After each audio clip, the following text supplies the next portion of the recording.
দেবাংশুর মনে হয় তখন 5 কি 6 বছর বয়স হবে। আমিও যে খুব একটা বড় ছিলাম সেই সময় নয়, তখন আমার খুব মেরে কেটে 12 বছর বয়স হবে,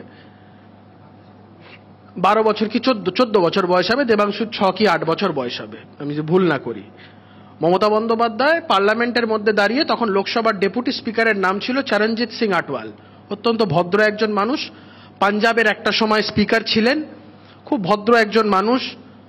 মমতা বন্দ্যোপাধ্যায় বলতে চাইলেন, কিছু পয়েন্ট রেস করলেন, তাকে বলতে দেওয়া হলো না, কারণ তিনি পদ্ধতি মেনে বলেননি বলে মমতা বন্দ্যোপাধ্যায় রেগে মেগে তেড়ে মেরে গিয়ে মুখে এক গুচ্ছ কাগজ ছুঁড়ে মারলেন। এখন যারা বয়স্ক মানুষজন রয়েছেন, যারা এই ঘটনাটাকে রিক্যাপিচুলেট করতে পারছেন, বা যারা রাজনৈতিক রিসার্চ ওয়ার্কটা খুব ভালো করে, বা যারা রাজনীতি নিয়ে চর্চা করে, সবারই মনে থাকার কথা সেদিন মমতা বন্দ্যোপাধ্যায়ের দাবিটা কি ছিল। মমতা বন্দ্যোপাধ্যায় পশ্চিমবঙ্গের ভোটার লিস্টে বাংলাদেশিদের যে দাপাদাপি, সেই দাপাদাপি নিয়ে সেদিন সরব ছিলেন।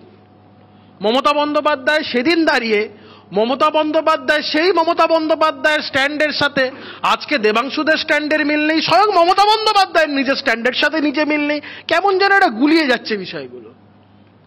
দেখুন, ভারতীয় জনতা পার্টি, যদিও আমি ভারতীয় জনতা পার্টিতে 29শে ফেব্রুয়ারি 2024 সালে ভারতীয় জনতা পার্টিতে যোগদান করেছি, কিন্তু এটা নিয়ে বলতে আমার কোনো দ্বিধা বা দ্বন্দ্ব নেই যে ভারতীয় জনতা পার্টি যখন দুটো সাংসদ ছিল, তখনও তারা যেই আদর্শের ভিত্তিতে দাঁড়িয়ে যে কথাগুলো তারা বলেছে, আজকে ভারতবর্ষের বৃহত্তর রাজনৈতিক দল, বিশ্বের অন্যতম বৃহত্তম রাজনৈতিক দলে থাকার পরেও তাদের রাজনৈতিক যে মতাদর্শ এবং রাজনৈতিক যে ভিত্তি, সেই জায়গা থেকে তারা 1 ইঞ্চি তাদের নড়নচড়ন নেই।